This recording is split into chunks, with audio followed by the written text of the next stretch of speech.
It's the Brian and Kindra Show with Brian Cook and Kindra Cox of Keller Williams Realty Elite. I am Kendra Cox. I'm Brian Cook. Between the two of us, we have over 30 years of experience. Sharing real estate tips and advice. Right here on Classic Hits 1073. Hey, it's the, what is this? It should be the Brian and Kindra Show, but I guess it's going to be, I was thinking on the way over, I think we're going to call it Land with Lively. The Lively Land Show. No, let's just leave it to Brian. Just the Brian and Kindra Show? Yep. But he's not here again. That's all right. He's not here again. Okay, so I have no idea what I'm doing. Somehow I even have the Facebook thing going in my hand, and I don't know how to do it because, I'm not cool like that. So the Brian and Kindra Show, we talk about real estate, Keller Williams Realty Elite. I'm Kendra Cox. I am a broker associate with Keller Williams, and you are my guest, but you're my co-host, Hugh Lively. I'm glad you're here. Well, it's good to be here. You're lying. Don't make me nervous. Yeah, I wasn't sure I would get you to say yes. I had a backup plan, but I wasn't going to tell you because I was afraid that you wouldn't show up. Well, I wished I'd known you had a backup plan. Well, I think it's going to be good. I've been wanting you to do this for a while. I know. You'd been after me before. I'm not pushy. Don't say it quite like that, okay? Right. I only get paid to nag Brian. All right, so for real, though, I'm pretty excited. So you've been in real estate since, I don't know, I think you started around 14. Yes, ma'am. So I remember my first transaction with you was a big one. Do you remember? Yes, ma'am. And we lost it, didn't we? We lost it and got it back. We did, and it was so fun. I think that everybody ended up happy. I think so. I think so. Yeah. I hope so. Yep. I think that was a beautiful property. It was It it was in town, but it had some acreage and a nice barn and a big, beautiful pool. Beautiful home. Super cool, super fun. Yep. So Brian is watching us from Alaska. If you wanted to go ahead and get on to him now for not being here and making you be on the show. The kids will play when the boss is gone. I have not played this week. In fact, at first of the week, I thought, man, things are going kind of slow. I can handle this. And then, I don't know, Tuesday happened, and I was like, oh. And then Wednesday and today, oh, my Lanta. Good. I think we're going to be all right, but thank God he's coming back to work. You are coming back, right, boss? Probably not. Yes, I've already set him up for some appointments on Saturday. Oh. Comes home and he has to go to work, huh? I mean, I think he likes it, so I think it's okay. I think. I bet it is. So, all right. So, I did Brian's statistics that I always make fun of him for, and I probably can't keep making fun of him for those. I'm probably going to have to stop because it turns out they're kind of hard for me to do. I just, I really, they don't bring me joy for one thing. And I mean, if you can't enjoy what you're doing, don't do them, right? Maybe right. not. I mean, whatever. Okay, so interesting. You and I were just talking about this last week. There were 68 active listings in the 73801 area code. Branson, do you want to guess how many there are today? Were you listening a while ago? I wasn't, no. He wasn't listening. Okay, Branson's going to guess. I have no idea if people can hear you or not because I always do this to you. I don't know why you don't just keep a microphone. Yeah. I'm going to bother you over there. You're not going to get to work in peace. Not when I'm here, Branson. Yeah. All right, so how many, last week were 68 active listings in the 73801 area code. How many do you guess that there are today? 71. 71, he says. No. I wish I had one of those. Yeah, that's a terrible sound. I'm sorry I did that, y'all. 63. God, Hugh, man, he's right here. Yeah. He's got it. All right, so there are 2 new residential listings since last week, and I had talked about one of them on the air with Mike, I think. So cute. Is this darling little house, has a little shop, so sweet. Went under contract last night. On my way home, Good. I saw the email at the stop sign, of course, is when I did that. And was like, dang, this is exciting. I think I even called the seller to be like, dude, we did it. It was so fun. Hey, boss, I still got it. That's the important part. Okay. All right. Residential pendings for 73801. There are 26. So last week there were only 22. So we're seeing some things have gone under contract. And then for the whole Northwest Oklahoma, and this is the part I really don't know what that means.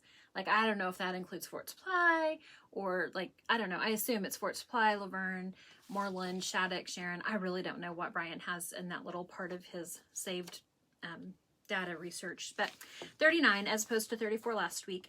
And there are 6 new pendings in Northwest Oklahoma. and there were 6 residential closings in Northwest Oklahoma. Good. Oh, also, that's the other part I didn't tell you. All of this is residential. And so that has us at the number of closings for the 73801 area code at 5. This is my favorite number. Like, this is so exciting. The months of housing supply, this is not exciting if you're a buyer. Just FYI, this is only exciting if you're the seller. So the housing, months of housing supply is 3.78. That's super. It is I don't know that super. I've ever seen it that low. I don't, I don't really know, because this was never a number that I paid attention to, because it's numbers, not fun, not people, not, I mean, they don't laugh. I don't know. They're kind of dull to me, but this is Brian's game. And so I was trying to keep it on. How'd I do? Yeah.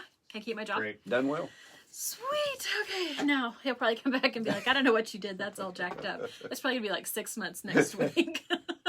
I don't know. So anyway, so that is that. Do you want to tell me, like, I'm going to totally put you on the spot. Why did you start real estate? To be honest with you, I was bored. I love that answer. Are you bored now? Well, not quite so. No, Because real it's estate's a little funny different. game. Is it different than what you thought it would be? Yes, it is. It's a little more time consuming than I really thought when I started. I was wanting something to do part time, and it is part time. And I Part time think all the time. it's part-time all the time. Exactly. Yep. And I think the part that surprises so many people is how it is all on or it's all off. Like, Yep, there's really exactly. not. Yep. It is between. truly feast or famine. Yep. And if you want to do anything, then when it's famine, you got to be busy. That's I meant right. feasting. Yep. Sorry, I said that backward. When it's famine, you're usually trying to bust your tail to try to find the work. Yeah. So I think that's an interesting thing too that so many people don't recognize. But then also, so Hugh, you're from the Northwest Oklahoma area. Laverne, where I was raised, or born and raised in Laverne, Ralston area. And then you have a lovely daughter. Oh, you have a lovely wife too. Do you want to tell us about her? Yep, have my wife Eris and my daughter Micah, which she's a nurse practitioner. I can never Woodward. remember the right words. I was trying to think of it myself. My son said, "What do I call her?" I'm like, you call her whatever you want to. That's what I told you. You just be respectful.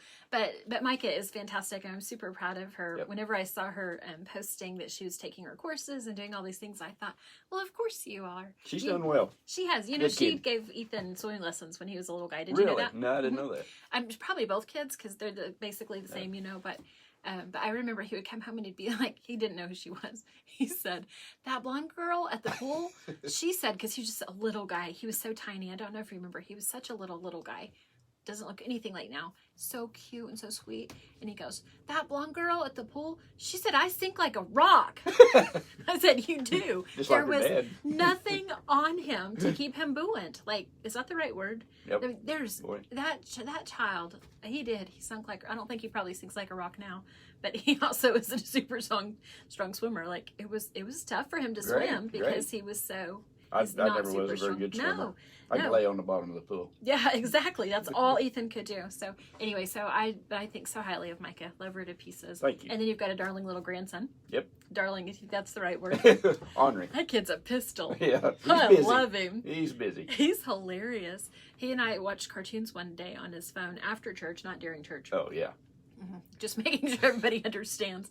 I don't watch cartoons during church anymore, very often. Anyway, absolutely so fun, super bright kid. So, all right, that's your family. Glad you're here. We'll take one break, and then we will come right back. Comfort Zone is a multi-generational company serving Northwest Oklahoma in commercial and residential needs. Plumbing, air conditioning, heaters, refrigeration, sewer and drain cleaning, backhoe trencing, and crane service. And they are your geothermal specialists. Contact them at 580-254-5864 or stop by 116 East Main Street. It's the 5 hours you spend in the kitchen mastering your famous recipe or spending quality time with your family. Other insurance companies may just see it as a house. It's not just a house, it's your home. Hi, I'm State Farm Agent Kevin Kanzler, and I see your home as the time and memories you put into them. I understand what your things really mean to you, and I'm here to help give them the protection they deserve. My office is located on the corner of 13th and Oklahoma and Woodward, or call me at 580-256-2216 for your home insurance today. On Point Land Survey can take care of all your residential, commercial, and industrial survey needs. This family-owned and operated business proudly serves Northwest Oklahoma and Southwest Kansas. These lifelong Northwest Oklahoma residents with over 19 years of experience are ready to serve you with the latest equipment and capable trucks to get your job done. Call On Point Land Survey today at 580-256-6757 or at 1918 Main Street in Woodward, Oklahoma, or visit their website at onpointlandsurveyok.com. Professional, trusted, local. This is Todd McHugh, Jackie Jones, and Flor Castro with Woodward County Abstract. Thank you to all of Northwest Oklahoma for letting Woodward County Abstract handle all of your real estate closing and title needs. We provide real estate closings and title insurance for all of Northwest Oklahoma. Pasen a verme para todas sus dudas y preguntas sobre bienes raíces. Con gusto les explico el proceso y estoy disponible a cada paso de la transacción para asistir con lo que usted necesite para cerrar su contrato. We appreciate your business. Hi, I'm Connie Rowland in the mortgage department at Bank 7. Bank 7 is a full-service bank with over 40 years of combined experience. Melinda Russo and I are a dynamic duo team committed to making your loan process smooth. With a variety of loan products, we would love to sit down with you and discuss your loan options in person, or we offer online and over-the-phone application processing. The Woodward branch is located at 34th in Oklahoma. Find us online at mortgage.bank7.com, on Facebook, Twitter, Instagram, and LinkedIn. Bank 7 is an equal housing lender in MLS 677297, phone 580-254-0100, where our best investment is you. And we're back. You notice I did not make you start us out either time. Great. I made Mike, didn't I? Yeah. I was like, no, you listen all the time. You tell me what to do. Like, you're like, hey, like he'll text me, be like, hey, I heard what you said. That was ridiculous. Like, I mean, come on. He didn't text me. He texted Brian and I. I'm always like, why you throw me under the bus with my boss, man? I tell you. Anyway, so see how good I was to you? Yep, you're nice. Thank you. Say it again. Thank you, Kindra. Okay, I meant the you're nice part. All right, so let's talk about this first. So you are a very qualified realtor. You've sold a heck of a lot of properties, and you've done a fantastic job. And so I always call on you whenever I have any land question, but really you're as qualified in residential. So I wanted to hit on that real quick, because I don't want anybody to think that I'm putting Hugh in a box. I am not. And also, whenever I say that, when I say putting Hugh in a box, people probably hear putting you in a box. Either way, nobody's in any boxes. I think that's wrong. Nobody should be contained.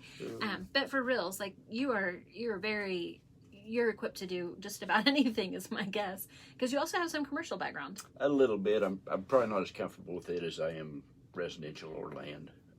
I've owned ranches and this and that, owned multiple properties, and kind of have some ideas about the land end of it and legal descriptions and all of that.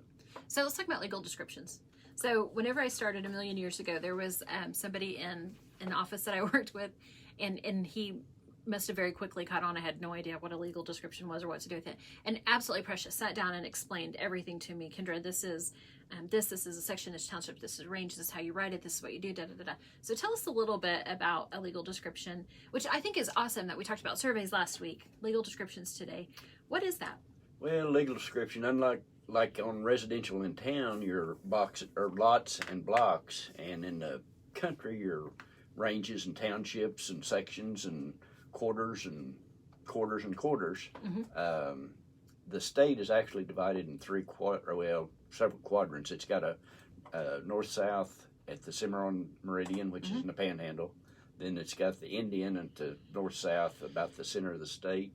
It has and I don't know what they call that one, a baseline on the southern edge between Tillman County and whatever county's north of that. And it's all based off of that. Where we're at right here, we're on the west meridian, and the north-south line, we're on the north. Once you get south of that baseline, you're on the south line. You get out into Beaver County, and it's ECM, east of the Cimarron Meridian. Right. So that changes. Each township range has 36 sections in it. They're numbered from right to left, dropping down 1 through 6, drop down to 7, going right back the opposite direction. And it's just crisscrossed across the plat map on each section and township, or each township range, to get 36 sections.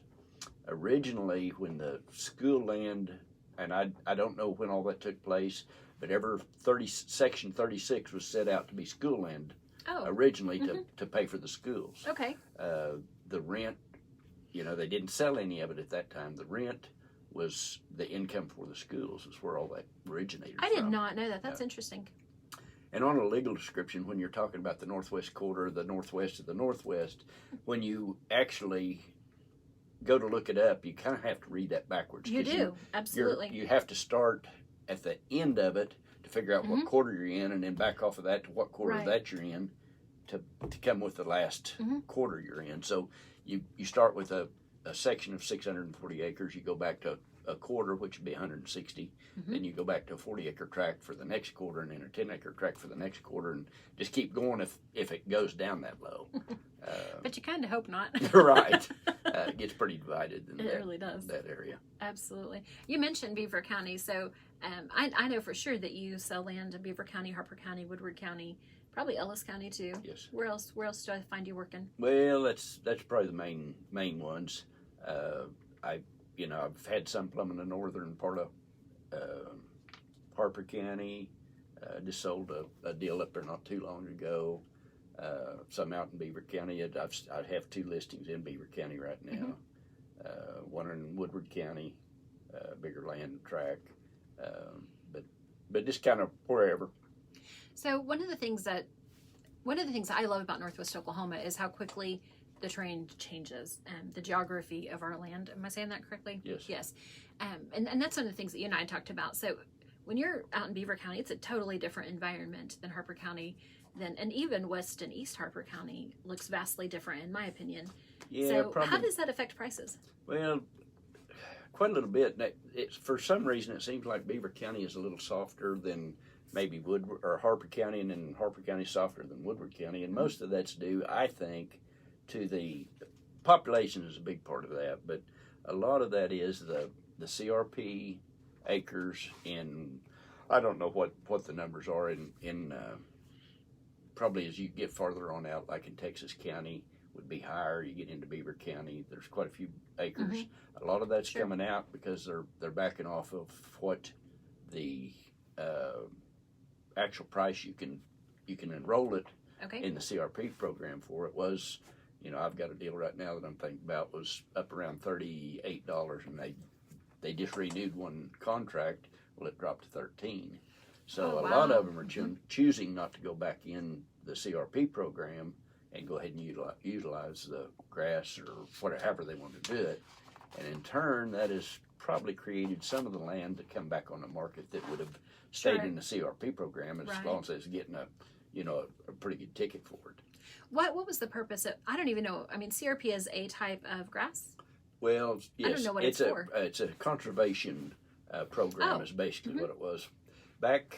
And I don't know when it started. Like from Dust Bowl? Is this like to keep the ground? No. It's not like that. No, there's been 2 or 3 that has done kind of the same thing, but this is CRP was a program when the wheat prices back in, I don't remember, probably the late 70s, mid 70s. I don't know when it even happened when they started CRP, somewhere along in there, I think.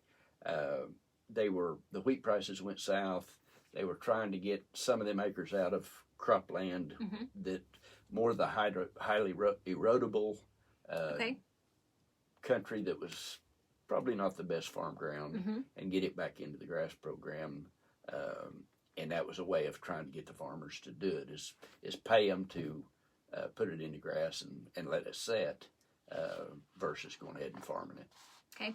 So with the CRP program, like I'm asking questions that you're probably like, golly, this girl's an idiot. But this is way out of my league. Yeah. This is stuff I do not. And I even tell Brian, man, I'm really not good with land. I prefer to pass that on. For a long time, I would pass it on to other agents and say, hey, this looks more like your ticket than mine. And the thing is that's challenging with that is, as a commission-based agent, land often sells higher than, your land sales are often higher than maybe a residential sale would be. And so sometimes that was hard for me to think, okay, I'm going to hand this over. But I know I stink at it. I know I do. So what do you do with CRP? So is it just keep the land, like do you put cattle on it? No. It just stays? It's a government program, and at times they will let you, and it depends on drought, and the years it's drouthy, they will let you hay it or put cattle on it. But that varies from year to year on how the CRP. the way it was originally set up, that nothing could be on it for that 10-year period, as far as I understand. But when we've had years that we've got drouthy, that they needed more hay or more place to run their cattle, the government's come in and said, okay, you've got a certain period of time that you can graze it. And that's another thing. A lot of it, where it's been in the program that long, the fences have fell down. There's no fences on a lot of it. Right. That's another thing when you go to sell it. You don't have any fences on it now. So that kind of hurts the value of it too at some point. So let's talk about fencing. How does one know? So fencing, cross fencing, like I'm not even really 100% sure what the term cross fencing means, but I see that thrown around in write-ups about land. But so who owns fences? If you're bordering with a neighbor, tell me a little bit about some of that information. Well, the fence lines, each farmer or each rancher or whatever, however the may be, have to have their own fence. Usually when you walk up, say you got a mile of fence between you and your neighbor, when you walk up to the fence, kind of the old cowboy rule is when you walk up to the fence, everything to the right is yours, everything to the left is his. So when he walks up to his side, it's vice versa. Okay. And, you know, they'll either take care of their half or they'll say, let's just go together and somebody will build it. A lot of times when you build your own fence, you put the wire on your side of the fence. If they build it together, chances are they hired somebody and he's just going to put it in, and probably all going to be on the same side. As far as for cross fencing, and that kind of varies from pasture to pasture, depending on how big your operation is. If you've got say a 4,000 acre ranch, you've got to have them divided into different pastures where you can keep the cattle from being concentrated in one area, and then they just graze grass and ground, and then all you got is weeds. And that way you can kind of move them around, rotate them from different pastures. Which again helps to conserve your land, because you don't want to overgraze and you want to have a healthy amount of vegetation. Right. I think. Yeah. I'm just saying things as I think about them. I'm like, yeah, that sounds smart. How'd I do? You did well. Yes. You did Okay, good. so let's talk about water rights. Water rights, mineral rights, land rights, surface rights. Wind rights? Yeah, in 2010, when the wind energy first came to town, they was trying to sever the wind rights off originally when the first contracts came out, I guess is probably the way to say it. Right. And I don't know who all stepped in. I think the OCA had quite a bit to do with it. But rather That'd be than the Oklahoma Cattle Association. Cattlemen's Association. Thank you. Rather than doing it like they did the mineral rights back years ago, where the minerals are a lot of times severed from the land itself. Rather than doing that, it was creating some problems. People were trying to sell their wind rights and not sell their land, or sell their land and keep the wind rights, and it was going to create a big problem. So I think in 2010, the state of Oklahoma had some kind of legislation to stop that, where the wind rights cannot be severed. The water rights, yes, they can be severed. A lot of times that hurts the price of the value of the land if you sever the land or the water rights off, and not, and usually that don't happen unless it's a rural water development or a municipal yes, trying to buy the water rights, so they have, like City of Woodward or any of the towns around, to have water for their own use. And they don't want you drilling a well into their aquifer because you could pollute it or do something like that. Most of the time they'll give you a tap where you can get it water, but that still hurts the value of the land. If you want to decide you want to irrigate someday, you can't get irrigation water. And there's several drawbacks to severing water off, but it does happen, and it has to do in certain instances. Mineral rights and surface rights. The surface rights are basically down through the water zone.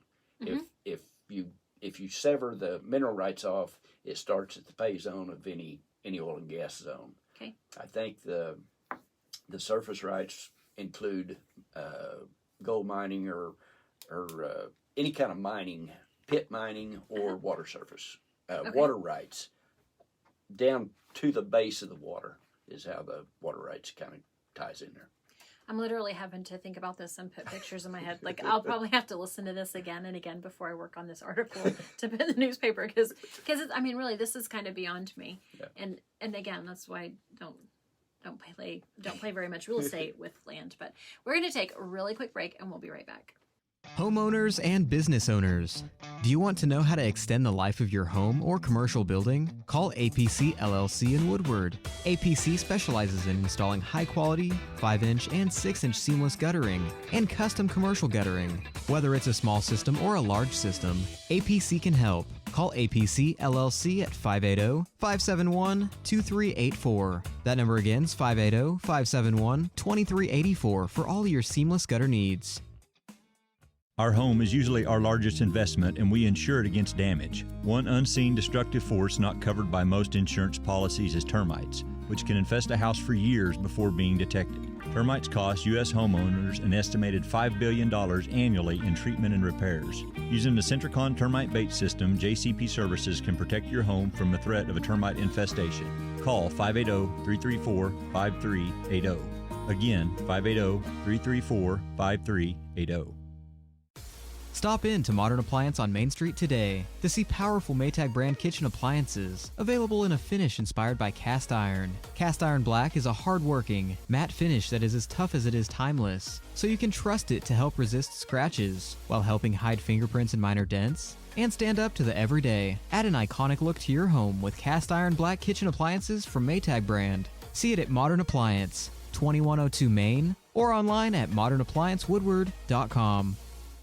For 150 years, Sherwin-Williams has been an industry leader in the development of technologically advanced paint and coatings. As the nation's largest specialty retailer of paint and painting supplies, Sherwin-Williams is dedicated to supporting both your do-it-yourselfers and painting professionals with exceptional products, resources to make confident color selections, and expert personalized service that's focused on your unique project needs. Sherwin-Williams is your neighborhood paint store. Stop by and see them, 2101 Oklahoma Avenue, or call them 580-256-5861.